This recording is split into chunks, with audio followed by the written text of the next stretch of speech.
Bonjour et bienvenue sur F1 ITV, votre programme de Web TV pour découvrir l'environnement du prochain Grand Prix. Ce sera celui de Monaco, en compagnie de Jérôme D'Ambrosio et de Magali Duquet, notre grid girl.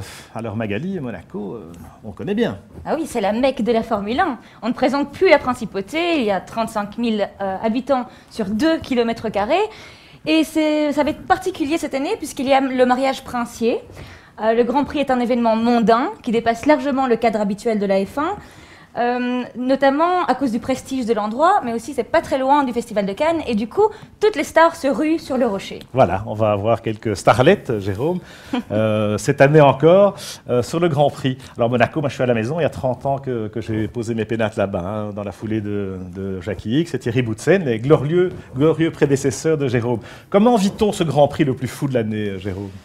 Alors, c'est un Grand Prix tout particulier pour moi. J'ai d'abord gagné là-bas en karting, j'ai gagné là-bas ma première course en GP2.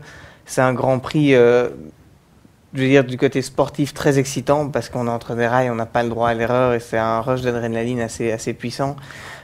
Et en dehors de ça, on est en ville, donc on fait 100 mètres et on est complètement déconnecté du monde de la Formule 1.